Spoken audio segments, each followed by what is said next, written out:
puertas de la elaboración del próximo presupuesto general de la nación. Se habla del déficit fiscal, se habla de la necesidad del Estado de más ingresos, de la reforma tributaria, se habla del ritmo de crecimiento del país. Pues en todas estas cifras la discusión es importante porque el país aparentemente no crece lo suficiente. Algunos hablan de un crecimiento del 1.3% para este año, otros hablan de un crecimiento menos y otros incluso de que no hay crecimiento. Y comparado con la región, pues cualquier cifra que se ponga abajo del 2 es realmente pequeño porque los demás países están creciendo más. La situación económica en general es nuestro tema esta mañana. Con nosotros el economista, el licenciado Santiago Ruiz. Gracias por acompañarnos. Muchas gracias por invitarme. Tenerlo en este programa, Santiago. Gracias. ¿Cómo está viendo la perspectiva del país, Santiago? Porque se está hablando del poco crecimiento en términos generales y muchas dudas sobre si realmente lo podemos lograr con las políticas establecidas hasta este momento. ¿Qué piensa? Yo soy en este aspecto optimista, pero también pesimista. Optimista en el sentido de que creo que vamos a salir de esta situación crítica, pero pesimista en el sentido de que no es fácil y va a durar varios años, ¿no? En primer lugar, en el caso salvadoreño, nosotros estamos viviendo una crisis económica nacional propiamente de El Salvador. Desde el año aproximadamente llevamos unos 15 años. Luego de que termina la guerra, hay un periodo de recuperación de posguerra, y luego de 5 años de recuperación, entonces hemos tenido una situación de muy bajo crecimiento, no obstante que el gobierno estaba en manos, digamos, empresariales, se le dieron todas las condiciones a la empresa privada, a la inversión extranjera y todo lo demás. Sin embargo, la situación fue que El Salvador no recibió inversión extranjera importante, y por el otro lado los empresarios salvadoreños, en vez de invertir aquí en El Salvador, se fueron a invertir a otros países, ¿no? Entonces, el problema nuestro es estructural, tiene que ver con el modelo económico que estamos llevando adelante desde mediados de la guerra, y que tiene que ver con el hecho de un principio básico de que nosotros debemos de asegurarle a los empresarios que obtengan una muy buena ganancia, y al obtener ellos una muy buena ganancia, entonces ellos van a invertir, eso va a generar empleo, eso va a generar ingresos para los trabajadores, y entonces todo el mundo va a prosperar. El problema es de que muy bien se le aseguran las ganancias a los empresarios acumulan capital, acumulan riqueza, pero no invierten en El Salvador, sino que van a invertir a otro lado. Entonces, realmente, digamos, todos los beneficios que se le han dado al sector empresarial en El Salvador para las actividades que han venido realizando han sido para promover, digamos, la inversión extranjera en otros países de Centroamérica. Entonces, el gran problema, digamos, de El Salvador es una gran empresa privada que no se pone de acuerdo a la época, a los tiempos, una empresa privada acostumbrada a los privilegios exagerados, una empresa privada que encuentra de que el mercado salvadoreño es demasiado pequeño, una empresa privada que se ha transnacionalizado durante la guerra. Digamos, todos estos empresarios se fueron del país y invirtieron en otros países, encontraron que el mundo era mucho más grande, y entonces El Salvador les quedó chiquitito. Entonces, realmente, para llevar adelante una política de recuperar, digamos, el dinamismo económico, significa por reconstruir, digamos, el tejido social empresarial, de tal manera de que muchos pequeños, medianos empresarios que realmente quieren trabajar, que realmente quieren invertir en El Salvador, entonces apoyarlos de tal manera de crear un nuevo grupo empresarial que dinamice el país, que sienta de que son empresarios salvadoreños, y que tiendan a tratar de conquistar, digamos, otros mercados en otro país. ¿Cómo se soluciona esto, don Santiago? Porque algunos dicen, bueno, es cierto, los empresarios no invierten, pero por varios factores. El principal, me han dicho algunos expertos, es porque a la hora que ven el riesgo de sus inversiones y concentradas en un solo país, geográficamente solo en El Salvador, y las condiciones del país no garantizan su estabilidad, entonces dicen diversifiquémonos invirtiendo en otro lugar para no tener, por decirlo de una forma, todos los huevos en una sola canasta. Y por otro lado, el tema de aprovechar la dolarización, que cada dólar que se gana en El Salvador, llevado a otro país, pues se multiplica y se facilita la inversión en otro país porque el dólar es más fuerte. Entonces hay como cosas que hacen que por inercia casi que estemos buscando invertir afuera, pero entonces ¿cómo lograr que se invierta adentro, en unas condiciones de mercado también más pequeñas? Sí. Bueno, tú tienes toda la razón. La dolarización realmente expulsa capital del Salvador, ¿no? Y por el otro lado nos impide, digamos, competir en condiciones adecuadas con otros países de Centroamérica que están permanentemente devaluando su moneda y por lo tanto siendo mucho más competitivos desde el punto de vista de precios. Pero por el otro lado, también tenemos un país en donde no se ha podido lograr un acuerdo nacional de tal manera de tener claridad de que vamos a tener un proyecto de desarrollo capitalista, empresarial, de mercado, durante muchos años, ¿eh? Y eso es simplemente de que la empresa privada y el gobierno se pongan de acuerdo a un plan de aproximadamente unos 20, 25 años, de tal manera de sacar al país de esta crisis. Pero una concepción básica para lograr este acuerdo es que los empresarios no quieran más de lo que ya han conseguido. Realmente el país ya tiene, desde el punto de vista de privilegios empresariales, un nivel bastante alto. Y hay otros países que en condiciones de menores privilegios están recibiendo la inversión de El Salvador en esos países. Por el otro lado, tenemos que en nuestro país realmente, por la misma situación económica, la gente no tiene un aumento de su poder adquisitivo. Entonces es un mercado poco dinámico, ¿no? Hay que dinamizarlo, y para dinamizarlo hay que aumentar la productividad. Y aquí es el papel, digamos, de los trabajadores, ¿eh? El papel de la juventud, de educarse, pero educarse para trabajar, no educarse para ir a la universidad o para ser profesional que va a estar en un escritorio, etcétera, sino que jóvenes que se preparen para obtener una mayor productividad, que se preparen tecnológicamente, que se preparen desde el punto de vista de disciplina de trabajo, que se preparen desde el punto de vista de calidad de los productos que se elaboran. Entonces, de esa manera, nosotros podemos aumentar los ingresos de la población. Entonces, es un esfuerzo, digamos, en tres direcciones. En primer lugar, ponerse de acuerdo con una empresa privada consciente de realmente qué es lo que necesita tener en materia de seguridad empresarial, y por el otro lado, unos trabajadores que estén dispuestos a hacer un sacrificio anticipado. Sacrificio anticipado significa utilizar mejor su tiempo de estudiantes, digamos, de la juventud, para prepararse y todo lo demás, y luego, ya en el trabajo, entonces ser trabajadores conscientes, honrados, disciplinados, y que quieran permanentemente estar mejorando.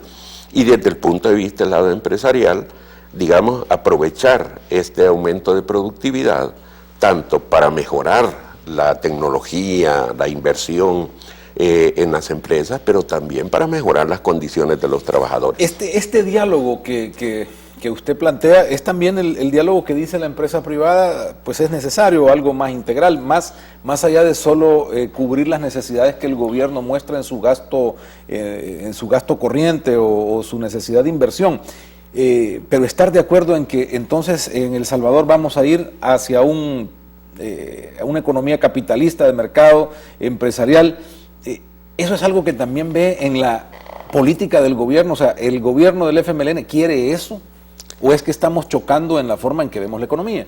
No, lo que pasa que, digamos, dentro del FMLN, realmente se está claro que el país necesita objetivamente continuar durante varios años, varias décadas, trabajando bajo el sistema capitalista, empresarial, de mercado, mejorar las condiciones de funcionamiento de este sistema. No hay condiciones para transformar la sociedad y pasar a un sistema socialista, digamos.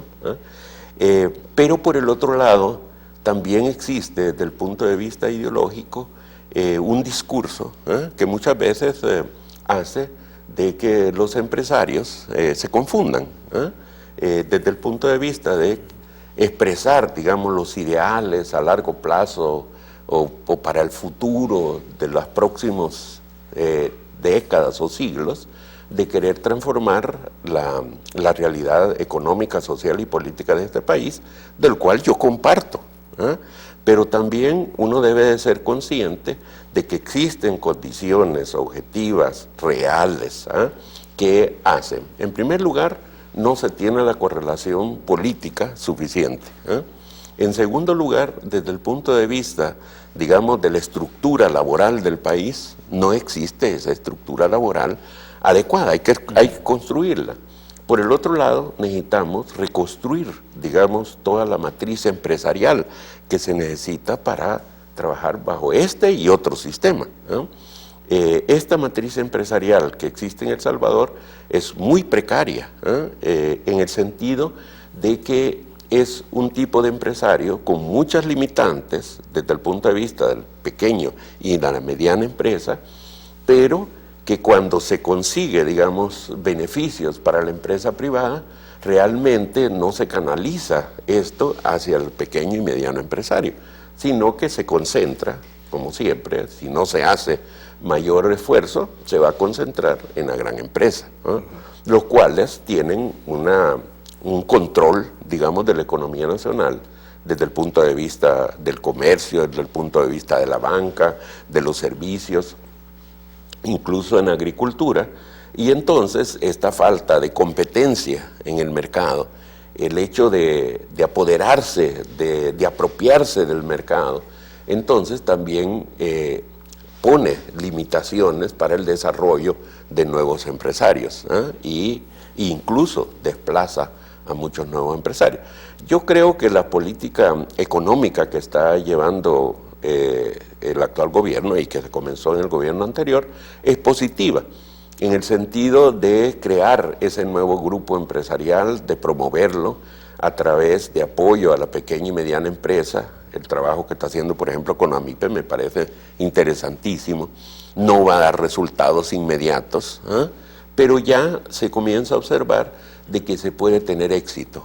O sea, ya varias empresas que están siendo apoyadas desde el gobierno anterior y con esto han venido dinamizándose, han venido obteniendo mejores condiciones de mercado, han venido capacitándose, han venido mejorando, digamos, todo lo relativo a toma de decisiones, financiamiento, desarrollo tecnológico, le están poniendo mucha atención. Yo creo que eso es positivo. Ahora, se necesita más, pero también se necesita el concurso de la empresa privada. Yo siempre sostengo que el mejoramiento económico de un país no es responsabilidad solo del gobierno. El gobierno solo puede hacer ciertas cosas, y todo el resto tiene que hacerlo el sector empresarial. El sector empresarial se apropia de la economía nacional, pero no se apropia de un proyecto para mejorar y desarrollar la economía nacional. Realmente el proyecto de ellos es un proyecto más bien regional, internacional, digamos más en la visión que tienen las grandes empresas transnacionales, con los cuales están muy ligados a través de alianzas estratégicas, ya sea de productos o líneas de servicios o de producción o de financiamiento. Entonces no logran, digamos, ver cuáles son las verdaderas necesidades que este país necesita para prosperar y poder desarrollarse en el futuro. Ahora, ¿cómo impacta la necesidad inmediata? Porque por un lado estamos claros de que es un proceso que lleva varios años, usted ya lo ha dicho, pero hay una necesidad inmediata del gobierno de financiar todos sus gastos, y eso lleva a plantear incluso en medio de una propuesta de diálogo la necesidad de una reforma tributaria que se hace impuesta. Esto daña ese diálogo, daña esa visión, pero son necesidades que hay que cubrir también. Digamos que el problema del diálogo nacional es que tiene que hacerse no sobre la base de que todo lo que se está haciendo van a estar de acuerdo. En materia impositiva, yo soy de las personas que creo que no es posible lograr un pacto fiscal. Impuesto es impuesto, por eso se llama así desde la antigüedad. No es de que el empresario final vaya pues, póngame los impuestos. Definitivamente no. Pero por el otro lado existe la responsabilidad del Estado de utilizar bien esos ingresos. Y creo que no se están utilizando completamente bien. Que hay muchos gastos innecesarios, que hay poca transparencia, digamos, en la utilización de algunos fondos, en los cuales pues se va avanzando para saber en qué se invierte, en qué se gasta, pero cada día aparecen en los medios de comunicación nuevos hechos, nuevas cosas que a uno lo sorprenden, pues, que viajes, que esto, que gasolina, que no sé cuánto, en donde los aprovechados son los funcionarios. Eso no debe de ser así. El funcionario público está para servir a la población. Se le está pagando, la población le está pagando a través de sus impuestos para que haga bien su trabajo, sus funciones de hacer prosperar económicamente al país, para que aquí exista seguridad ciudadana, para que en este país exista justicia, educación, salud, etc. Sin embargo, muchos de estos funcionarios se aprovechan y creen que el Estado está al servicio de ellos y que esos impuestos pues se los están regalando a ellos. Eso no es así. Creo que en ese aspecto sí puede haber un diálogo bastante fructífero entre la empresa privada y el Estado en el uso de los fondos públicos. Yo francamente creo que se pueden hacer esfuerzos significativos para disminuir el gasto. Creo de que incluso vengo planteando desde hace cerca de 30 años, 20 años atrás, la necesidad de reajustar hacia abajo los sueldos de los funcionarios públicos. Y la razón de eso, lo fueron de los ejecutivos públicos. Y la razón de esto fue que en la posguerra, cuando el sector empresarial llega al Estado, trata de modernizarlo, pero dice, para modernizarlo, para que los empresarios trabajemos como ministros, trabajemos como en las direcciones generales, etcétera, entonces tienen que haber salarios adecuados. Competitivos con la empresa privada. Y en ese momento, digamos, a nivel económico nacional e internacional, había un proceso de elevación de salarios. Ese proceso duró aproximadamente unos 5 o 6 años. Se hace la reestructuración salarial del sector público, la empresa privada empieza a notar de que la situación económica no es la adecuada como para estar manteniendo esos salarios. Año con año comienza a recontratar personal nuevo y todo lo demás, ya no con los mismos salarios de antes.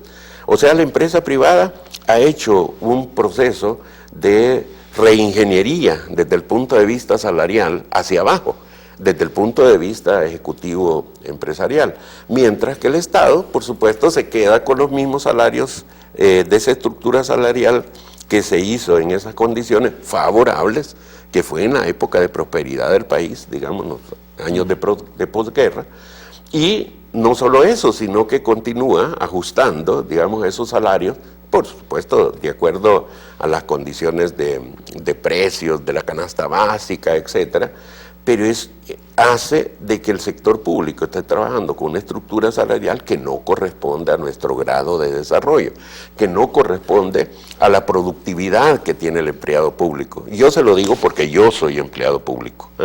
Y entonces observo en mi lugar de trabajo, observo en otros lugares de trabajo, en oficinas gubernamentales, observo, digamos, la lentitud, observo la burocracia, observo esa actitud de servirse y no de servir. Y por el otro lado, digamos, el deseo, digamos, de los jóvenes por poder conseguir un puesto dentro del gobierno. Bueno, de hecho, los cargos dentro de los empleos dentro del gobierno han crecido. Y ahí vamos a otro elemento, yo no sé si al final es ideológico, pero dentro de la operatividad de la economía que se tiene que discutir. Un Estado más pequeño pero más fuerte o más grande tocando otras áreas que no le corresponden. Es decir, ¿a dónde estamos realmente en ese concepto? Bueno, creo que estamos a la mitad del proceso de reestructuración del Estado. El Estado, por supuesto, el Estado salvadoreño se ha achicado. Se ha achicado desde el punto de vista del proceso de privatización, digamos, de actividades económicas que no tenía por qué estarlas realizando el Estado. Eso era clarísimo. Y que es mucho mejor que la realice la empresa privada con mayor eficiencia y eficacia. Pero por el otro lado, el Estado no ha tenido un proceso, digamos, equilibrado de fortalecimiento. Hay algunas instituciones que se han fortalecido, desde el punto de vista fortalecido de apego a la ley, fortalecido desde el punto de vista de mejores condiciones tecnológicas, digamos, para trabajar, pero hay áreas en donde realmente no hemos avanzado en materia de productividad del sector público, y yo creo que ahí sí hay que ponerle mucha atención. Pero por el otro lado, también tenemos, digamos, un sector empresarial de que se ha modernizado desde el punto de vista de que ahora son empresarios graduados universitarios, con maestrías y estudios en el exterior y todo lo demás, pero por el otro lado, digamos, no hay un esfuerzo realmente significativo por lo que se llama el desarrollo empresarial. Yo me recuerdo, por ejemplo, y conversé mucho con don Chico de Sola, organizamos un seminario, yo era dirigente de izquierda de la universidad, de los estudiantes, junto con Armando Bukele, estábamos ahí en Ajeus, éramos muy pocos dentro de la directiva de estudiantes que éramos de izquierda, pero sin embargo nos pudimos poner de acuerdo con representantes estudiantiles provenientes de facultades de que eran de derecha, y sin embargo conseguimos, digamos, unidad dentro del sector estudiantil y nos fuimos hacia afuera de la universidad a conversar tanto con los políticos, porque queríamos la democratización del país, pero por el otro lado también queríamos el desarrollo económico, social, cultural de nuestro país. Entonces tuvimos la ocasión de encontrarnos, digamos, con un sector empresarial que en ese momento estaba desarrollándose con mucha energía, con mucha inteligencia, con mucha capacidad.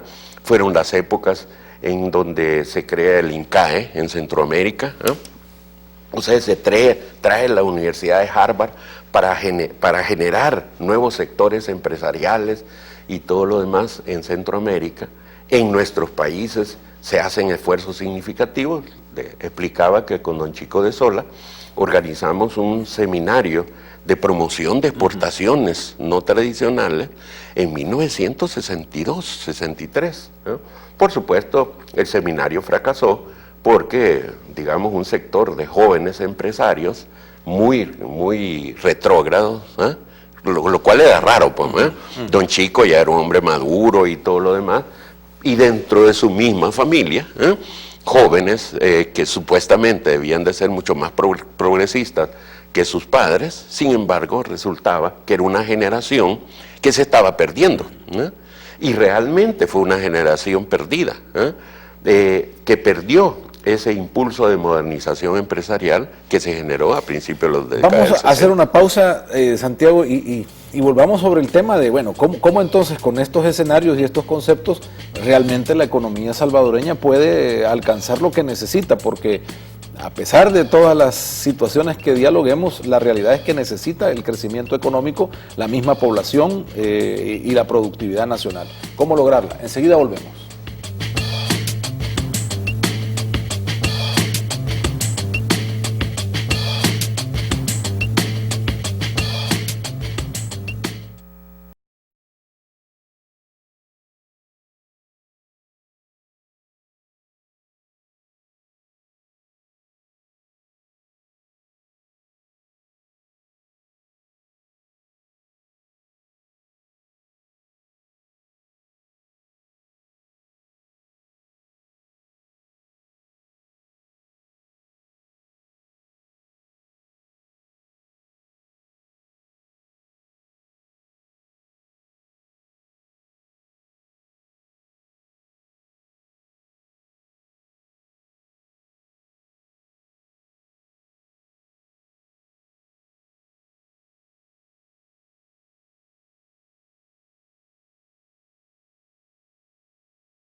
Está con nosotros el licenciado Santiago Ruiz, economista, y hacemos un análisis sobre las perspectivas económicas del país y el tema del déficit fiscal que está ahí en esta discusión de todos los días en este momento en el país.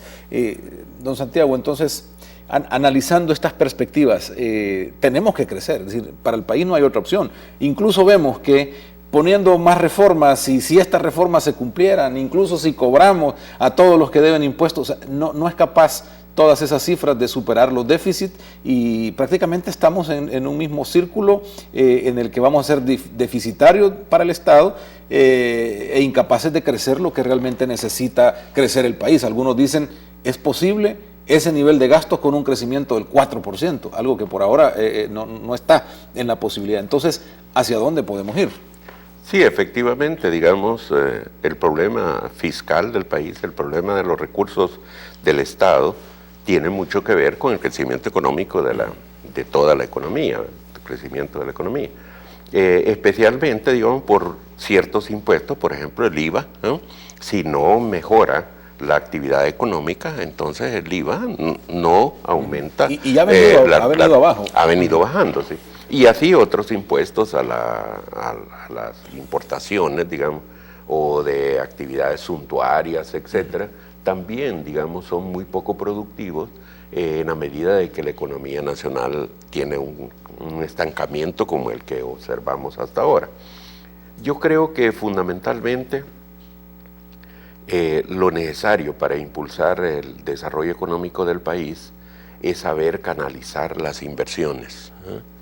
Desde el punto de vista de la empresa privada, creo que no solamente es canalizarlas donde se observe en este momento, que es donde se obtienen más ganancias, o sea, esa visión cortoplacista empresarial, sino que también orientarlas hacia aquellas inversiones empresariales estratégicas que nos posibiliten, nos potencien, digamos, a tener una mayor competitividad a nivel internacional, especialmente a nivel de la región centroamericana y a nivel internacional. Hacer, digamos, cuerpos empresariales sólidos, no desde el punto de vista de monopolios, no de alianzas para el aprovechamiento y obtener grandes utilidades, sino que para apoyarse mutuamente, de tal manera de fortalecerse en común, en cooperación empresarial. Desde el punto de vista del Estado, se tiene que canalizar las inversiones hacia inversiones productivas, ¿no? ¿Qué significa eso? Significa que tenemos que fortalecer, digamos, todo lo que se llama el sistema logístico económico nacional. Nos estamos quedando atrás en materia de transporte aéreo por limitaciones en el aeropuerto. Tenemos serias limitaciones desde el punto de vista portuario y no ponemos a funcionar todavía el puerto de la Unión. Tenemos ya serias limitaciones y deficiencias, digamos, desde el punto de vista de carreteras, desde el punto de vista del centro y la parte del litoral. Y por el otro lado, digamos, tenemos deficiencias fundamentales en materia de infraestructura energética. En el país es muy cara la electricidad. Desde el punto de vista empresarial, los costos, digamos, de energía eléctrica, y ahora pues todo se maneja a través de la energía eléctrica. Las máquinas y todo lo demás, pues es fundamentalmente energía eléctrica. Y entonces necesitamos abaratar eso. Necesitamos también abaratar, digamos, costos de ciertos servicios que son requeridos por la empresa privada y que se mantienen relativamente altos por esas deficiencias de inversiones públicas que hace que los costos de producción empresariales para esos servicios sean demasiado altos. El gobierno tiene que equilibrar adecuadamente el dinero que se invierte para las futuras generaciones a través de programas sociales, porque yo considero de que es una inversión, no es estar gastando, no estar botando el dinero, ayudando a familias que no tienen oportunidades económicas en este momento, pero que si ellos, estas familias pobres, hacen el esfuerzo y se le apoya, entonces podemos tener una generación de jóvenes que tengan un mayor nivel educativo, un mejor nivel tecnológico. ¿Usted está dentro de pensando 10 o 15 años. En transferencias más condicionadas? Así es. Transferencias condicionadas basadas, digamos, en un acuerdo mutuo entre familias, comunidades y el sector público para prosperar. No en el sentido de un asistencialismo. Yo siento de que se cae en cierta manera en el asistencialismo. Asistencialismo es simplemente llevarle cosas a la gente pobre y todo lo demás, y hasta se malacostumbran, y eso así es. Nosotros hemos trabajado mucho con ONGs y hemos malacostumbrado a varias comunidades, de los cuales prácticamente no quieren hacer esfuerzos propios, individuales, sino que siempre están esperando que alguien le lleve algo. Desde el punto de vista de la inversión pública productiva, digamos, hay que hacer inversiones serias, fuertes, en, digamos, otras líneas de producción de energía. Tenemos que invertir. Yo la última vez que pasé por Nicaragua en vehículo, quedé maravillado, digamos, con todas esas torres para generar energía eólica. Honduras también ha empezado a crear esos parques. Sí. Ahora, si nosotros tratamos de bajar los costos para que haya mayor productividad, es difícil en un país donde el reclamo es: auméntenos el salario, auméntenos las posibilidades adquisitivas, porque la población ya la tiene bastante disminuida. Tenemos el costo de los granos básicos que se ha incrementado, y aún con todos los esfuerzos, la libra de frijol parece se va a estacionar en 85 centavos, algo que comparado con los últimos 2 años es realmente alto. Entonces el costo de vivir en El Salvador cada vez es más grande. Así es, realmente no es fácil, ¿verdad? Desde el punto de vista de cómo rebajar los costos de producción, el punto central, digamos, desde el punto de vista empresarial, son los salarios. Y yo creo que aquí se puede trabajar, desarrollar, y yo personalmente he hecho un esfuerzo en el sector sindical, de educación sindical, en el sentido de que el trabajador también tiene que colaborar para obtener una mayor productividad y que tiene que, digamos, de alguna forma frenar, digamos, la satisfacción de sus necesidades inmediatas de tal manera de poder prosperar en el futuro, pero con la seguridad de que realmente eso va a suceder. Dentro de eso, don Santiago, está el tema también de las pensiones, que sabemos que es una situación complicada porque es para el Estado una deuda enorme, inmediata, en crecimiento y que tampoco puede cubrir. Entonces, ¿cómo resolvemos eso? Porque eso va a ser para el Estado realmente aunque lo hemos tratado de ir escondiendo, pero es al final el gran valladar fiscal. Sí, efectivamente, digamos, el Estado se está aprovechando de los trabajadores al utilizar recursos de pensiones para financiar, digamos, sus actividades económicas, pagando tasas de intereses realmente de locura, en el sentido de que los fondos, en vez de crecer, decrecen. Y cuando esta gente se pensione, va a sacar una pensión que no va a ser suficiente ni siquiera para mantener las condiciones de vida. Entonces se va a deteriorar, digamos, la situación de vida de estas personas que han trabajado toda la vida y han ahorrado toda la vida para tener una vejez digna, y sin embargo no van a salir así. El Estado tiene que buscar cómo, si va a continuar utilizando fondos públicos, fondos de pensiones, tiene que pagar mejor. Esa es primera condición. Resulta de que esto, por supuesto, tiene una historia. En un momento determinado se determinó que fuera la tasa LIBOR, una tasa de interés internacional, que en ese momento andaba aproximadamente como por 4.5 puntos.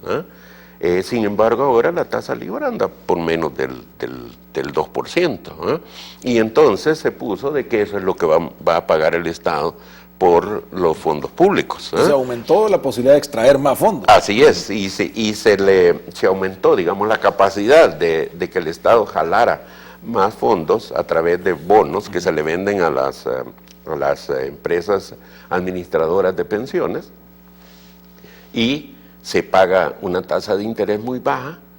Y lo otro es que también la capacidad del Estado para poder pagar esa deuda a los trabajadores también se pone en entredicho en la medida en que no se consigue resolver el problema fiscal. De ahí vuelve a enfrentarse la necesidad de ser mucho más racional desde el punto de vista de los gastos, tratar de disminuir año con año el déficit fiscal, que eso es lo que está sangrando al Estado.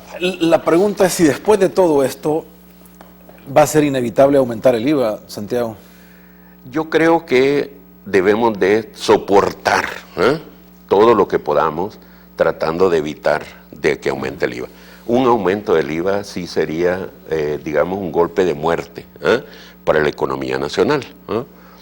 Puede resolver temporalmente el problema del Estado, nos puede atrasar en el desarrollo económico del país por una medida que se tome, que espero de que no la estén analizando como una propuesta posible. Aunque sí he escuchado varios sectores económicos, sectores empresariales que plantean, bueno, ¿y por qué no se aumenta el IVA? Si hay otros países que tienen un IVA más alto y todo lo demás. Y cuando yo digo sí, pero el país no está en condiciones de hacer eso. Eso vendría a ser una sobrecarga, además, a la economía nacional y a los sectores más bajos. Yo creo que fue un error el haberlo aumentado en aquella ocasión. Y creo que fue una de las causas de que el país entrara en este periodo de estancamiento. Santiago, muchísimas gracias. Muchas Como gracias. siempre, una conversación importantísima por sus valoraciones a esta realidad económica del país, y con tantos años de venirla evaluando, siempre es importante escucharle. Gracias a ustedes por su sintonía. Vamos a pasar a las noticias del Vaticano, pero nos despedimos con el proverbio de cierre. En Proverbios 13:25 dice: el justo come y calma su apetito, el estómago de los malos grita de hambre. Hasta mañana.